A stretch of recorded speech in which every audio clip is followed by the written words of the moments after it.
I believe the internet came back, so we get to start because we are streaming tonight, which is kind of wonderful. We are back to streaming because Steve is here and he knows how to do all things.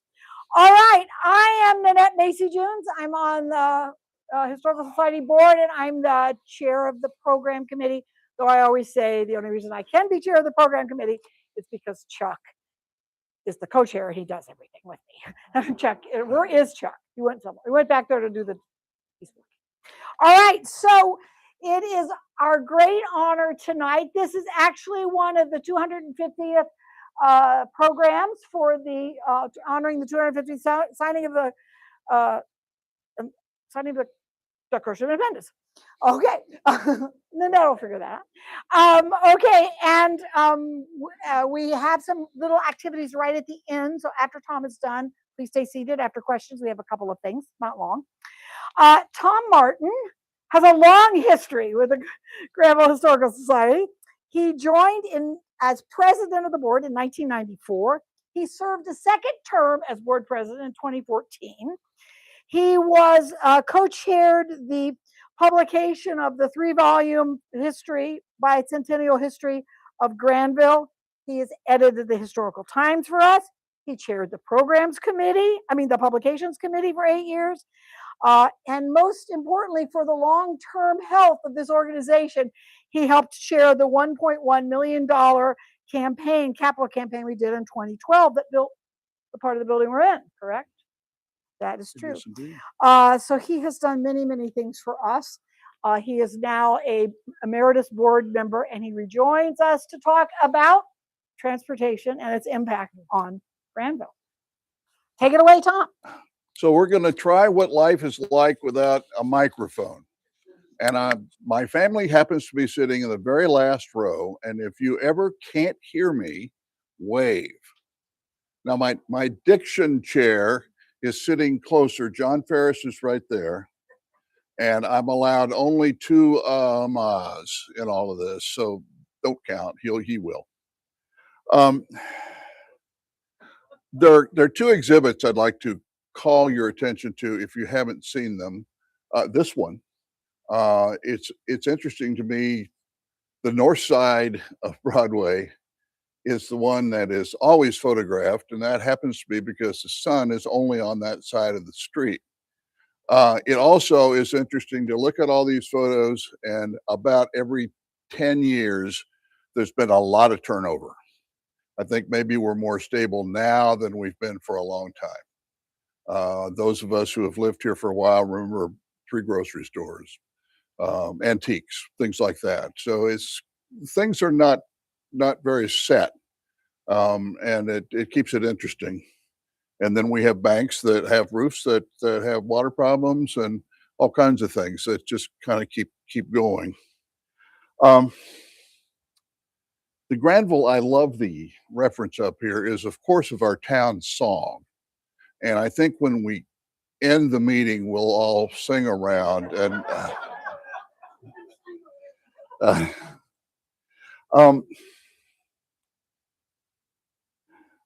there are several ways that I like to look at Granville's history. I believe very much in applying perspective and proportion and context to something I'm trying to evaluate.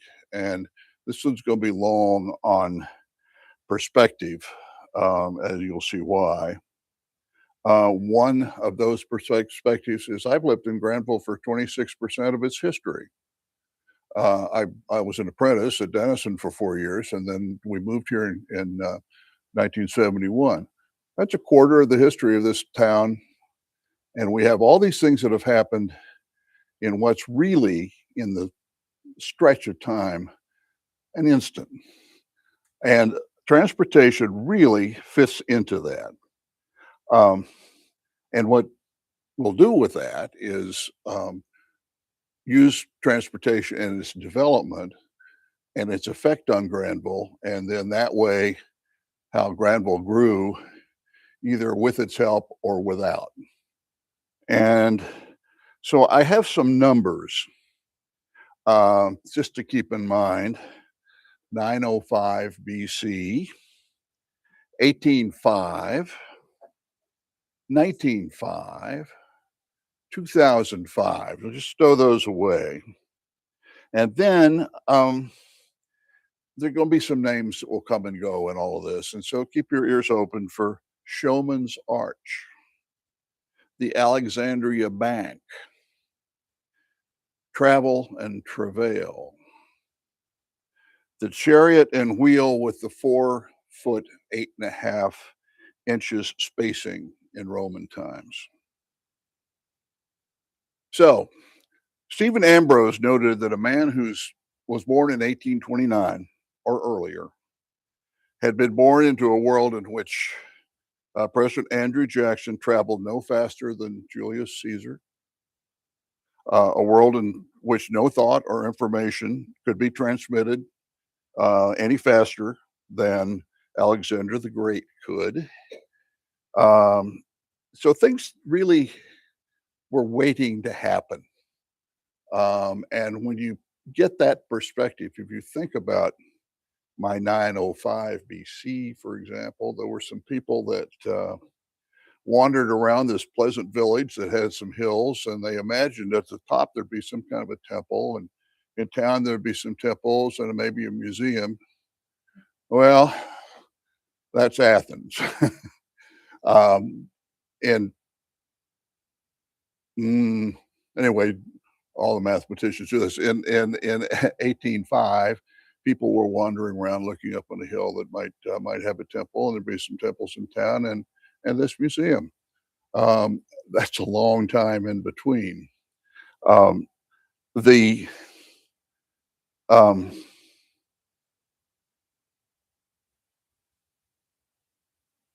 hmm, bear with me. Other than some improvement in sailing vessels, I will not be talking about that very much. We don't sail from Granville. The best we've done is go to Zanesville, and there used to be early on when there were steamboats, you could go down the Muskingum River to the Ohio River, and then go either to Pittsburgh or all the way to the Mississippi and to New Orleans and out to the world.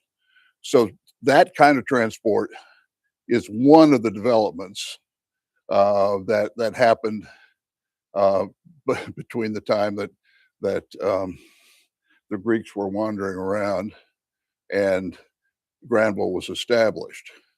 The propulsion of them was wind or human muscle. Lucky people that got to be rowers, and it wasn't until 1805 that Robert Fulton got steam harnessed in a way that it would propel a ship. So there's 1805. There's steam boats, iron and steel rails. You think they might have been around? There've been wheels for a long time, and there had been propulsion by oxen and horses and humans. But nobody figured out that if you put your wheels on steel rails, they could bear far more weight than on dirt, and you didn't have problems with mud and things like that. That certainly happened.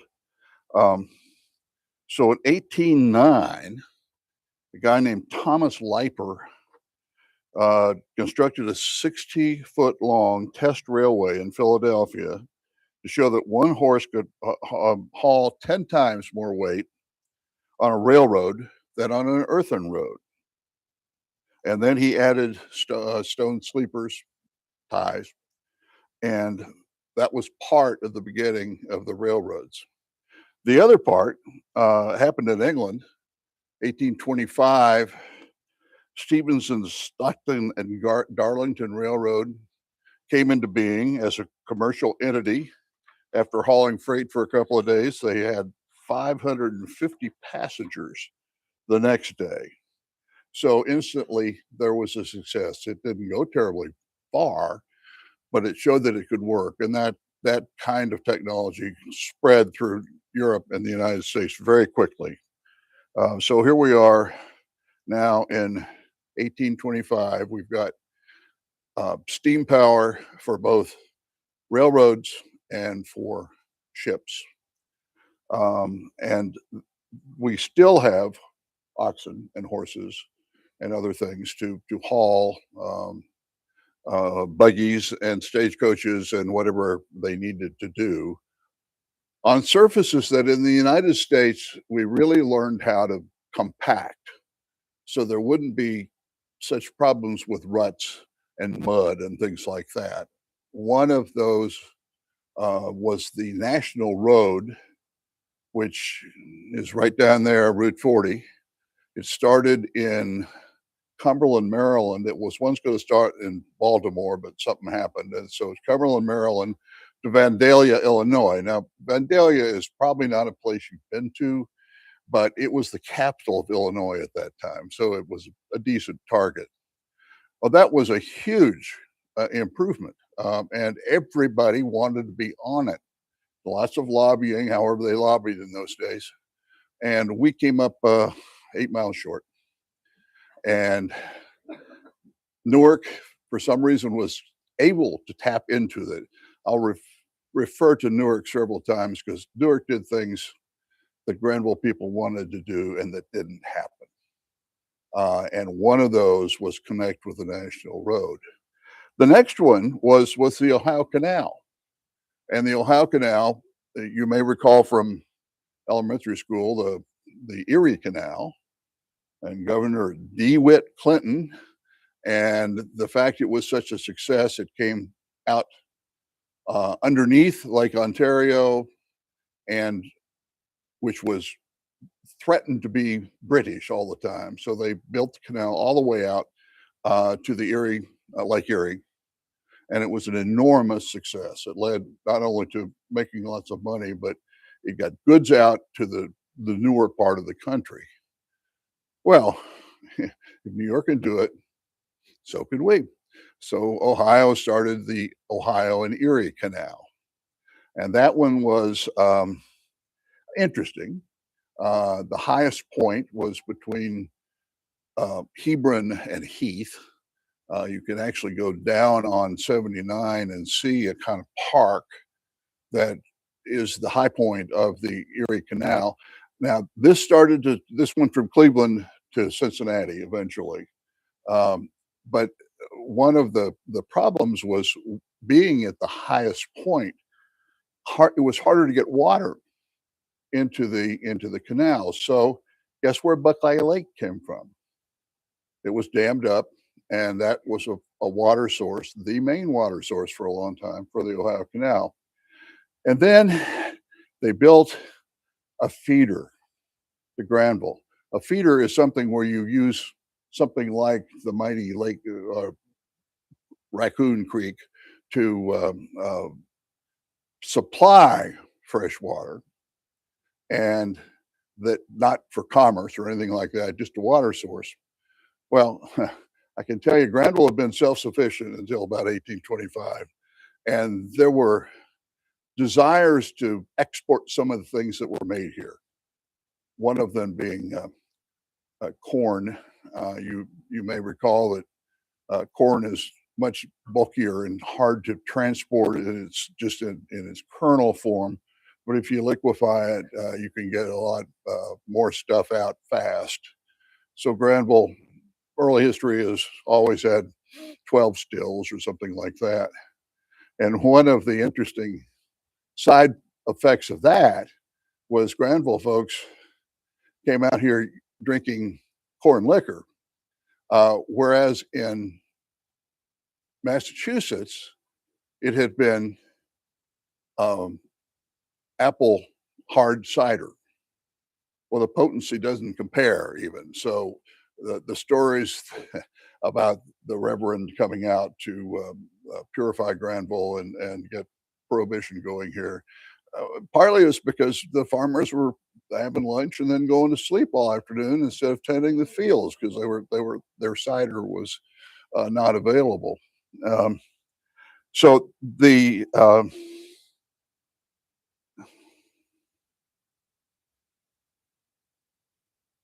canal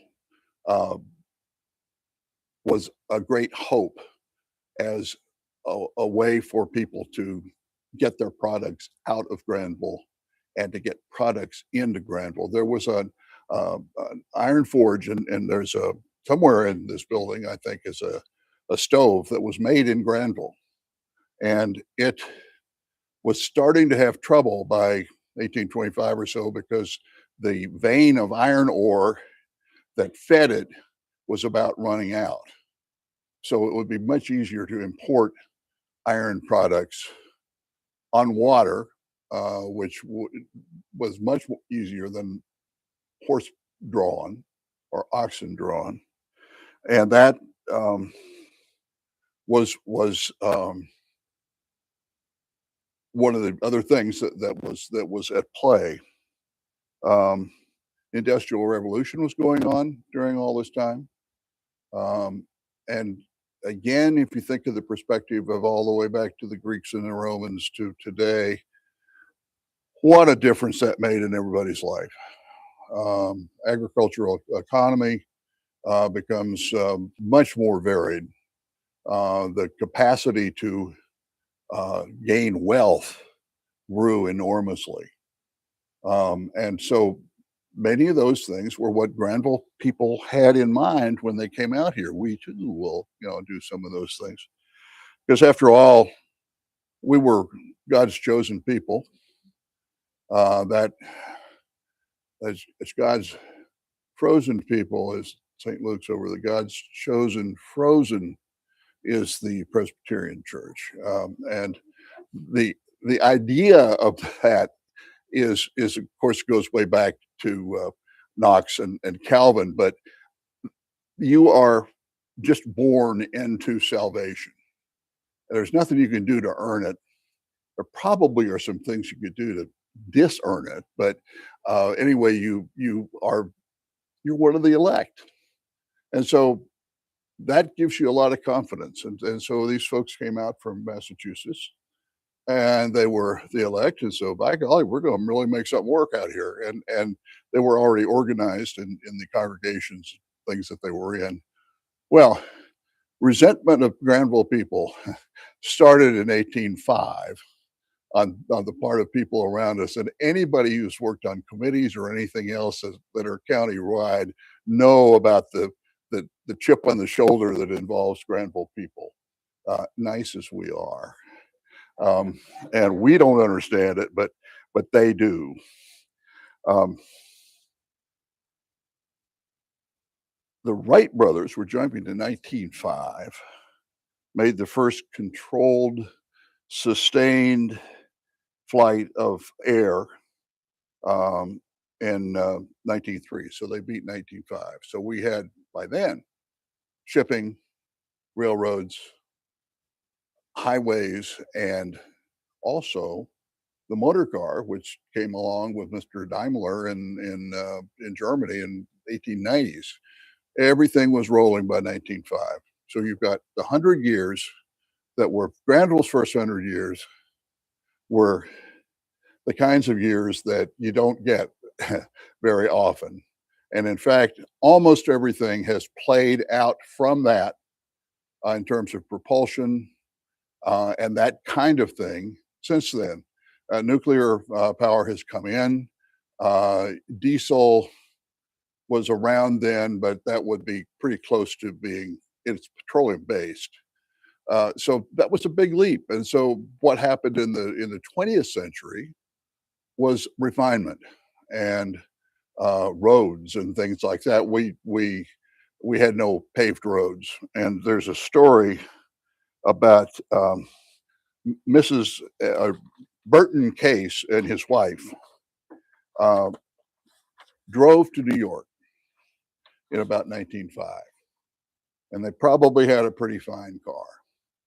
And I think it took them 3 days to get there, and they got into New Jersey, and he was just beside himself. He dared not drive in New York City. So he hired somebody to take them on in. And then after they drove around the city for 3 or 4 days, he felt confident and he discharged the driver and drove himself. Well, they came back And Mrs. Case couldn't stop talking about paved roads. And what we needed was paved roads. And we got them. But at the same time, uh, the sewers and water systems were starting to come into play. John Sutton Jones, our 19th century enormously wealthy man, gave half of the money for the early waters and sewers. The rest of it was up to the village. If we wanted them enough, we'd pay for them. And that was the kind of philanthropy that he gave us. It wasn't until the um, 20s that we really had a lot of automotive traffic. And by then, trains, passenger trains, had come to Granville about 1881. They came to Newark in the 1850s. The ones in Newark were big deals. They became the Baltimore and Ohio. They became the Pennsylvania. They became the New York Central. And Newark was extremely well served by railroads. And one of the reasons that Newark went through hard economic times starting in the 50s is the railroads started to disappear. And Newark has recovered very nicely. And their population, I noticed the other day, is higher than it's ever been. But that idea of railroads, of the kind of manufacturing that railroads will support, happened in Newark. And it didn't happen here. They just couldn't. So a bunch of ministers met and laymen met in Lancaster in 1831 and said, it'd be kind of nice idea to have let's have a little college. And so they said, oh yeah, Granville, that might be a good place. And so they sent some people up here and started Denison. It was then the Granville Literary and Theological Institution. It had a faculty of 3, including the president. It started out where Middleton House is out on Columbus Road, and then moved into town later. Colleges at that period, there were 40 or so small church-related liberal arts colleges before the Civil War. But then you get into the word college and you have to be a little careful of your definitions. Until the Civil War, most public schooling ended at 8th grade. So many of the small private colleges, including a couple in Granville, were actually for 14 to 18-year-olds. And many of those disappeared at the end of the Civil War. Denison's church relationship, this is an aside, but was with lay Baptists and not clerical Baptists, and that's enormously important. That meant that in the 50s and 60s, all the post-World War II soldiers who were coming under the GI Bill and may not have been all that religious were able to find a good education, and hiring faculty had no contingency for people of great faith who would promulgate that in class. My observation is the places in Ohio that were closely tied to a clerical board of trustees and founding are the ones who have really had enrollment problems, because they just one has 50 trustees, and I believe 20 of them are non-ministers. So they got to deal with 30 ministers or more, and every change they want to make and every update they want to make. And so what do? Of course, you get an executive committee that does everything, but it still has slowed down the development of those colleges. The canal was interesting. Get back to that for a minute. I mentioned the Erie Canal in New York. I mentioned the Ohio and Erie that came here. Indiana also had a canal system. Ohio had a little trouble getting its system funded by the state, and finally, forces representing high school education traded off with the canal people to pass everything. By the time the 1,000 miles or so of the Ohio Canal were finished, it was bankrupt. The state of Indiana went bankrupt on its canal. And one of the things that Rob Drake has noted over time is that whatever new thing comes along in American history, you quickly abandon the old one. So when railroads came through, bye bye canals. If you look at Europe, you'll see that they still use canals for heavy loads that are not perishable. So they've been really smart about it. We've been got money to be made. Bye bye to the canals, and so the fact that we were not on a canal perhaps was not as disastrous as it felt. Um, the the national road, um, if you think about the people coming out here from Massachusetts, they had to cross the Hudson, which they did in a boat. There were not very many bridges along the route. By the time you got to Harrisburg, Pennsylvania, you had to ford the Susquehanna. And then you got into Western Pennsylvania mountains, which we all love to drive on the Pennsylvania Turnpike as you go around and up and down and through tunnels and so forth. Well, imagine them having to deal with that. That's why they had oxen rather than horses. Those oxen are stronger. And the whole family would get out. The roads were made kind of at the peak of the various uh, hills, and people from the family would be on either side trying to get the wagon not to tip over. And in the trip, the big group that came out in September 1805, a child was run over by a wagon and amazingly was not seriously injured. So they all made it. Um, there were some stagecoach coaches. From Greenville, Ohio to Granville, Ohio is where Route 161 began. And there was a stage that came through here. There was a stage that came from Zanesville to Worthington. Worthington was settled by some of the same people that settled Granville, but in 1803. And the trouble with the stagecoach route is, boy, you can change the whole thing the next day. So the Buxton Inn thrived with stagecoach traffic. What you'd do is you'd come to the Buxton and you'd put the people who were passengers up in the hotel rooms, and the crew would be down in the basement, and they would buy a part of a bed for maybe 50 cents. And so as many men as there were working would all be log rolled into the basement there. And of course, they also had to deal with those stairs that go like that, but I suppose they could in those days.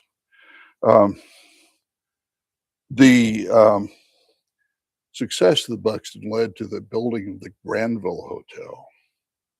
And you'll see some pictures. By the way, I'm going to show you 25 slides later.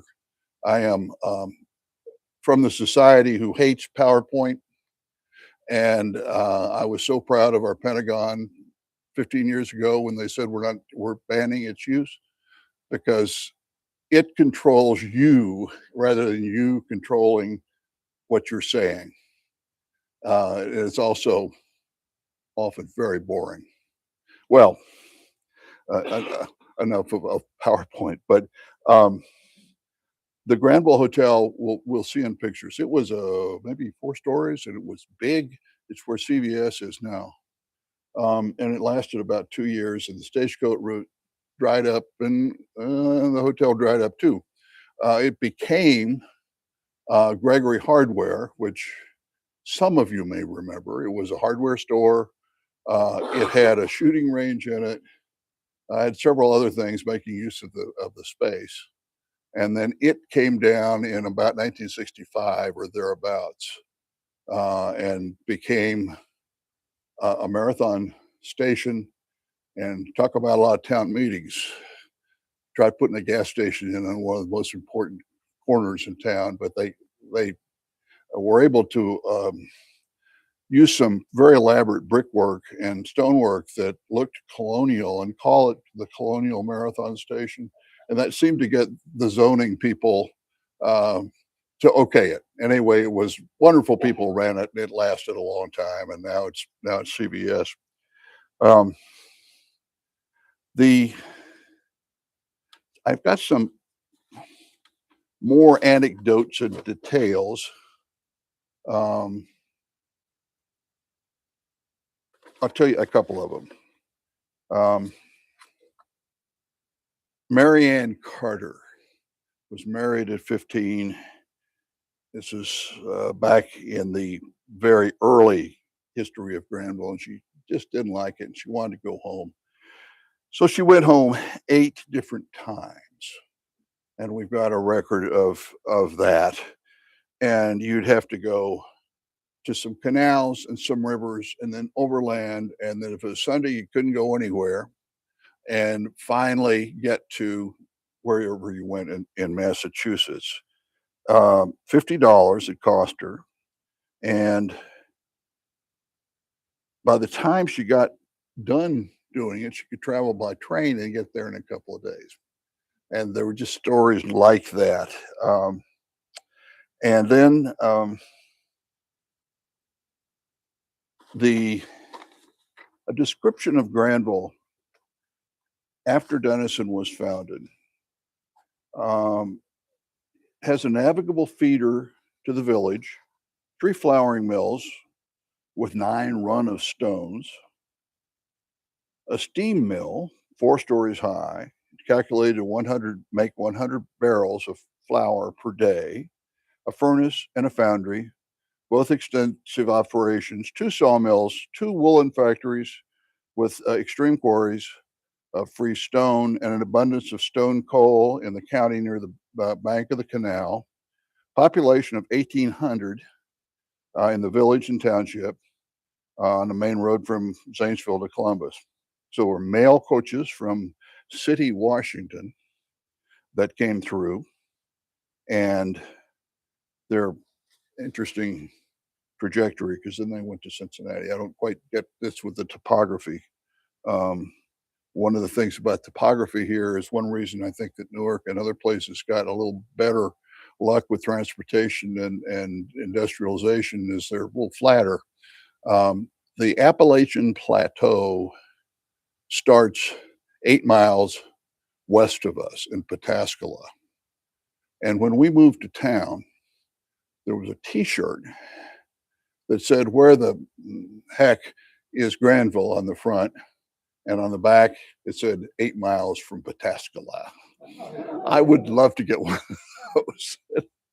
um, at any rate, when Denison came, finally the town had a kind of identity. They had a college. Throughout the 19th century, there were 4 different uh, sort of prep schools, um, usually for women. Granville has always had a big commitment to education for women. The Young Ladies Institute merged with Denison in about 1900, but it wasn't until 1910 or 12 that there were really a lot of women on campus.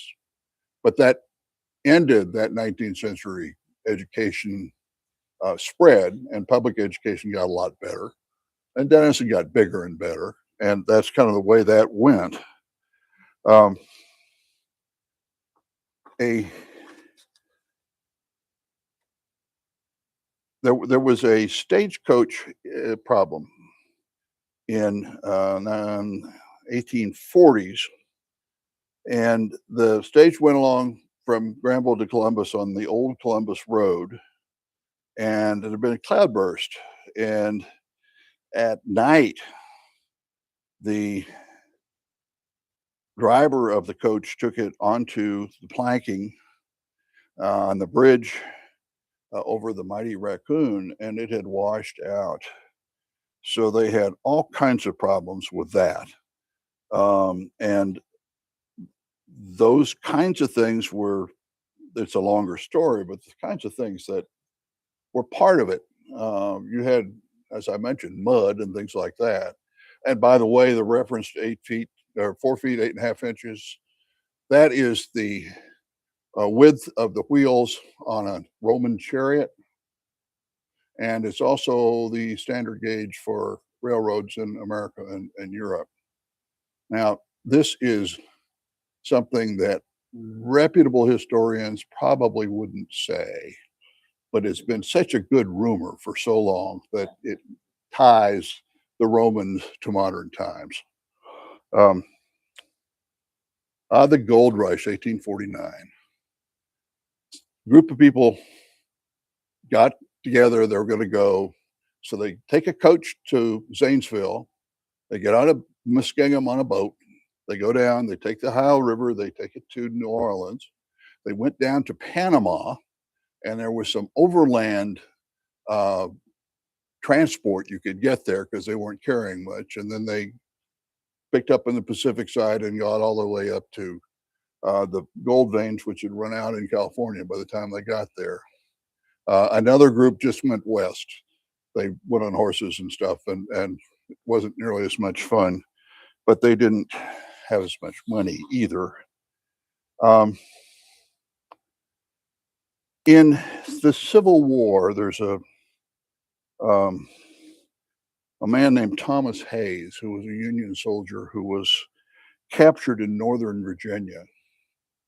And he was marched 700 miles down the trail to the infamous Andersonville prison, where he almost died. He was repatriated, and the journey home went by wagon to Charleston, South Carolina, then to Annapolis on a steamship. This just took weeks to all this to happen. A journey from and then the Granville part was in less than a day because his parents met him. They got on a train, came out to Granville. So that was one of the stories of the evolution that was going on.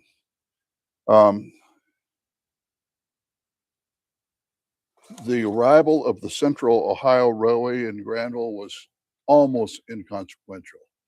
If you look at a map, it went from Toledo to about Ironton. They seem to avoid any city of any consequence. So basically, what you could do is take the train up to where some important railroad crossed and get off and wait for an important train to go on to wherever you were headed. But you could do that. And then the interurban is kind of the last of the Granville stories. Interurban came around in 1890. And I'll have several pictures of it. There's one right there. It's a single car, rural streetcar that it is got wire up above and is propelled by electricity. And by the time it was really developed, an interurban left Granville every half hour. It lasted till 1923 when roads and stuff kind of won. But there were wonderful stories about the interurbans. The way at night the sparks would fly from the electric connections and it would flash, and you'd think there was lightning and thunder, but no, it was just the interurban car, and it would be rocking back and forth. And it was not a great thing that was comfortable. And William Utter, the wonderful author of the 1956 Granville History, which I hope everybody has, it's just pure entertainment and really, really well researched and done. He observed that small boys figured out what they could do with the interurban tracks. They could hop rides on the cars as they ascended Main Street Hill over there. It went down Main Street. And that soap, if you put it in the right places on the rails, would cause the wheels just to spin. And but the speed, it was called almost unbelievable. I looked it up one time, and I think it was 45 miles an hour going towards Zanesville. But uh, speed was not something you would associate with the interurban, but connection you really would. College kids would come down. The station was part of the front part of this building that would come down and go to an away football game anywhere in Ohio by using the interurban for almost no money. It was really a wonderful thing, and you could really go to any place in the world. You just connected up to some place that was a little more important. It did take time. Professor William Tite was a geologist, uh, a distinguished geologist at Denison, and he had one of those great big wheeled bikes like we've got, I think, in the room behind the bathroom. And he would ride it around and was happy to be photographed doing that. And one day his wife was going to Columbus. So she took the interurban and he took his bike and he met her as she came to Columbus. And that's partly because the interurban was slow and partly because it went all the way down to Thurston. And it's kind of hard to find Thurston. And it's down south of 70. So it went down and he waited to change and then came up to Columbus. So those were the glories of it. Um, and it finally just gave way to modern progress. Um, an aside, do you know where time zones came from? 1883. Up till that time, the time was, as Clark Wilhelm from Denison History Department says, is what you say it was. Because there's always the sun up over you, and that was noon. Well, noon in Granville and noon in Columbus, whoops, there's a problem there. And it became a problem for railway scheduling. To be able to have a system that worked, they developed time zones. Uh, Obviously, the British did it because Greenwich Mean Time slices right through Greenwich. If you've never been there, next time you're in London, go out to Greenwich and see the line. You also see the yard up on a display too. Um, so there were interurban incidents, and let me quote a few of these from the Granville Times. Horses startled, derailments, runaway colt and buggy at crossing, people in awe, train passengers put out, fired his house robbed, took train to Newark, passing train set fire to his house, nearly hit by a train, arm broken in rescue, serious injury involving runaway electric car, spaniel killed by train trying to bring paper to its master, narrow escape, horse killed by train, robbery and escape by train, unknown stranger cut in two by train, arm broken jumping from train, lost right foot in railway accident, fell off train trying to catch hat. This was a Denison student, but he broke his leg, but he survived. Fell off bike into train. The Toledo and Ohio Central train car accident had two fatalities, crushed by train. And the sad story of a fireman who was killed in an accident leaving behind a wife and a widow in Columbus. So it wasn't entirely a safe thing either, but I spent a little time on the interurban because it was kind of Granville's own. We may have had the first interurban route from Columbus or from Granville to Newark. That's not been proven, but it's been said. It has been proven that we had the first mail delivery route from, or not delivery, but in the post office bulk mail from here to Newark, and it would stop at, um, if you had groceries, you were going out Granville Newark Road. Yeah, they'd stop, let you get off. those were the days. Um, so then it all starts to grow to a close. Internal combustion engines get better and better, and more interstates come. The 1958 Defense Interstate Highway Act. Remember the defense part of that? If you wanted to get some money in the 50s, just say defense, and whoop, you got it. And so 1958, this was designed because they had a terrible time transporting manufactured weapons in like California to the East Coast. Railroads just didn't cut it because they had tunnels and things. So they used roads, but they were really slow and meandered. So that's how we got our interstate system. And that by when about 1975, with various gas crises and so forth, the maximum speed got to be 70 miles an hour.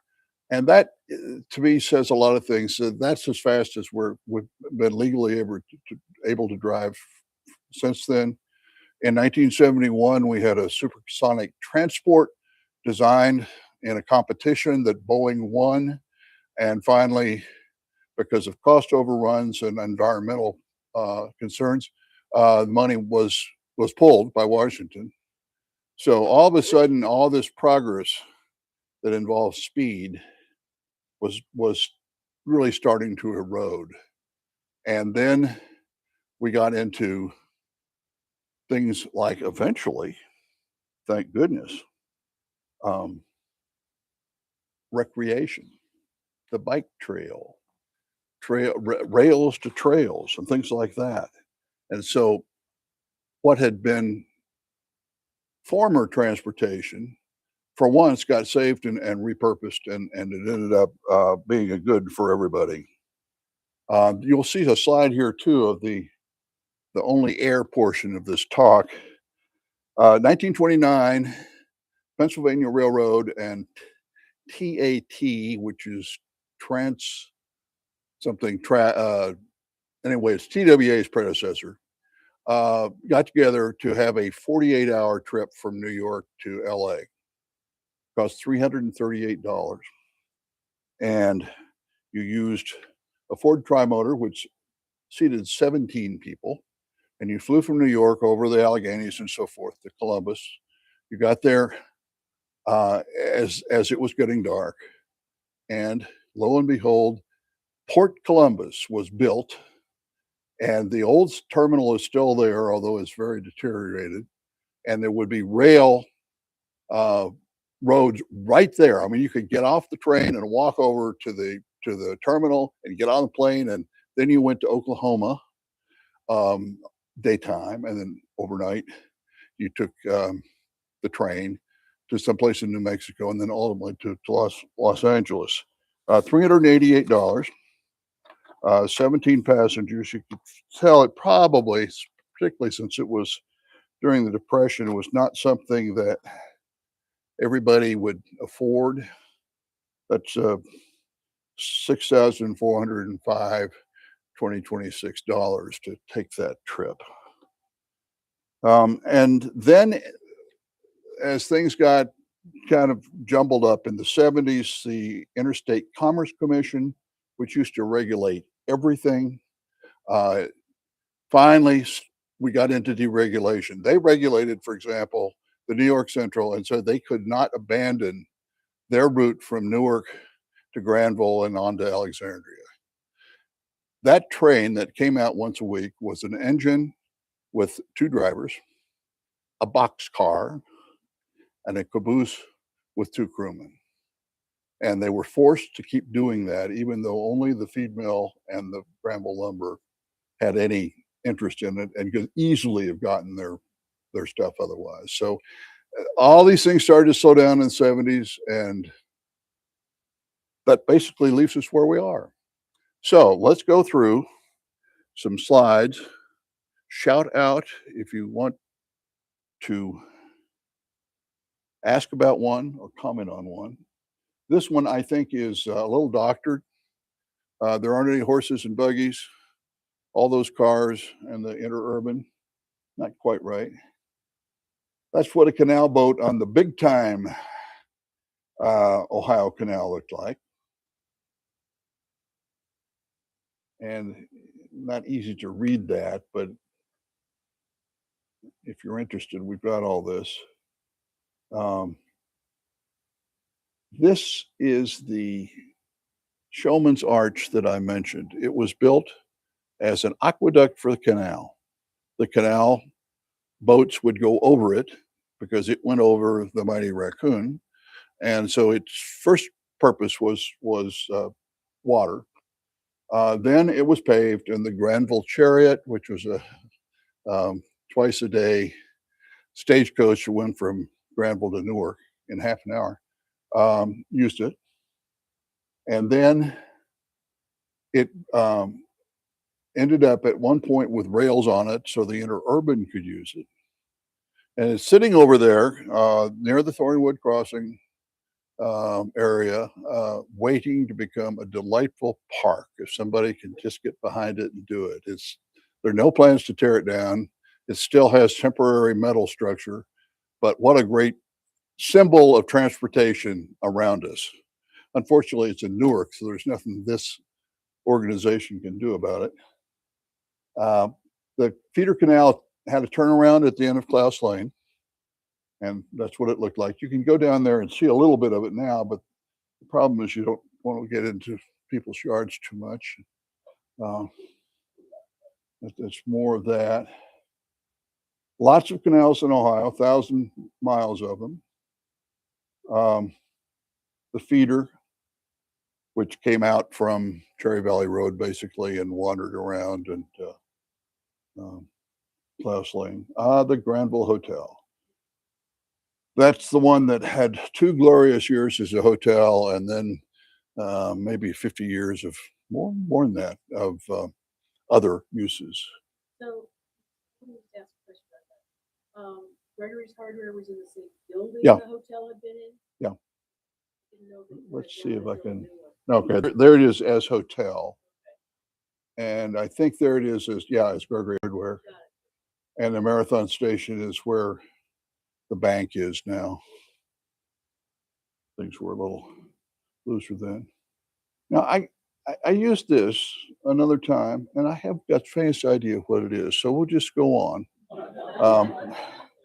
That is a bridge to obviously keep rain and ice and so forth off a track south of here.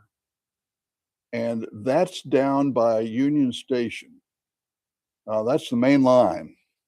But it's interesting to see that even in a little piddly place like that, there'd be a train that would stop for people. There's the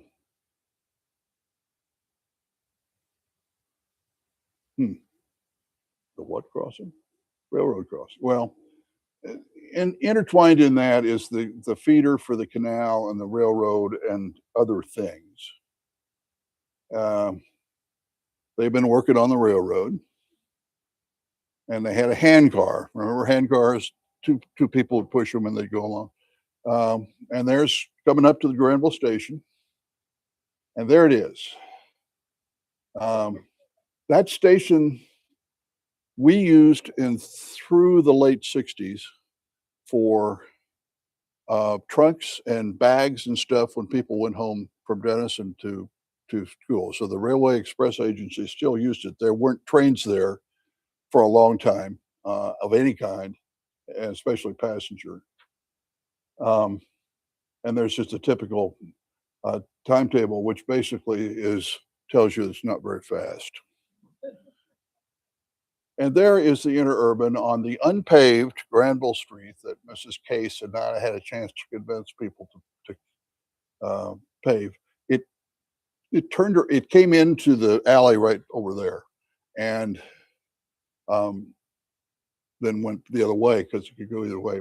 Later, an extension was built down Main Street, down South Main Street, and there's actually a dugway area by the old Colony Burying Ground, so they'd have a level run, and then they would take other passengers all the way down to the railroad station. There's another one, solid as a rock, and probably rocked like the wind. And I guess they had little ones that were kind of utilities. And another one. There is one over in the works in Newark, by the way. And the Jewett Company in Newark made those kinds of cars. And just to show you how things change, uh, Jack, I'm not sure how your house is quite here, but it's close. Um, that's Mount Parnassus on the right. And the tracks obviously hugged that uh, edge there, but that's the way you went to Newark. Just one track. One track. Yeah. And they had passing tracks. What they do is they branch them out uh, so that the trains could go by each other and then get back onto the single track. That's Mrs. Case coming back from New York. You can see that. Um, and this on the left is a the bridge um, that preceded the viaduct that 16 uses in Cherry Street. And if you look at old maps, it's almost hard to understand where things are because you would come from where the gas station isn't anymore over there by Middleton, and then you'd have to go down and get on a bridge and then climb way up the hill to get back up to here. Um, so there's another picture of the viaduct later. On the right is the Dugway, and the Dugway, you used to not be able to go to Newark the way we do because the hillside came down. So they dug it away, and that's what became the Dugway. It was a big deal for a long time. There was a little village of mainly bars that were closest to Denison that were located there at the Dugway, and then the roads that went into Newark from Granville were there. Um, that's still um, the bridge that it's Columbus Road Bridge. It's still kind of mysterious in where it was for them to be able to handle the climb up to the hill that Cherry Street goes out to. And there is the John Sutphen Jones Viaduct, 1933, I think. And I've always wished that the placards that have the name J.S. Jones Viaduct that were once on it, and you can see where they were as you drive by, just blanks. They're supposed to be in the basement somewhere of somebody in the Newark traffic department. And it'd be nice to have them put back. I think it's due for um, a reconstruction, but it's more of an engineering project than you'd think. It's curved. It handles some very differing terrain. Um, there was this was in the 20s, a bus that went to Newark. Carried 12 people, maybe. There we are again with the Dugway. And here we have a group of very earnest people who are trying to see how many people could get on a car and go up Berg Street. And there they are again. Earnest, probably all physics majors. Um, and the bypass, um, which just goes down there to Newark, came around in about 1962, and it was welcomed by all but certain merchants because all the traffic that came from Mount Vernon came right through Granville, and there were lots of trucks. We're getting that again, and those trucks don't want to be here any more than we don't want them to be here. But that was something that um, addressed the east-west traffic. Um, that's just something about taking your trunk by Railway Express and getting it home for you. And there is the whatever it was, TWA, Pennsylvania Railroad, fast way to get from the coast to the coast. And that is a picture of a Ford Trimotor. If you've ever ridden in one, you'd think those are fairly brave people. And that's it. Any questions?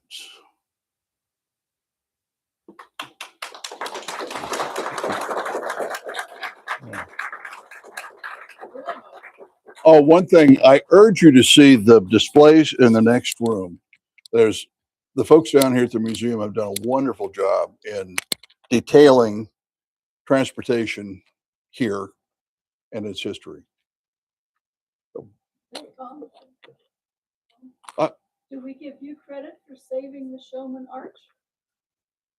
Haven't yet. I've tried, and I found out that it's safe. At least I was able to find that out, but no credit. Lynn? You mentioned you called it the Granville Chariot. Yeah. A stage that went twice a day Mhm. to Newark. What more can you tell us about that? What was the traffic that ran that stage? Well, it went. Carry the mail? It yes, and it took Cherry Valley Road, which I think was the way you went to Newark in olden times. You went over to Maine and then down in a kind of S. Was this post Showman's Arch? Yeah, yes, and it used Showman's Arch. It used Showman's Yes, Arch. yeah. I'm interested in one Giles Harrington, buried in the Old Colony Oh. Grounds, who was said in 1822 to be the first stagecoach driver of the mail from Newark into Worthington. Oh, And I'm interested in how he got across I bet. Raccoon Creek. Let's see, the canal. Now, the Showman's Arch would have been built like in the 30s? Yeah, 1830s, 1830s, yes. and the canal was gone But in by 1822 1850. I'm sorry. I'm talking about 1822. Oh, that's when the mail thing. Right. I doubt that he would have used it. And It that wasn't there. Showman's Arch was there, but it was in use by the aqueducts on the canal. Wait a minute, 22. Yeah. That's before that. Right. I have no idea. Yeah. Rob, Rob, got any idea? Okay, I thought I'd try for it. Yeah. But you guys can continue that. Rob does have an answer. One more.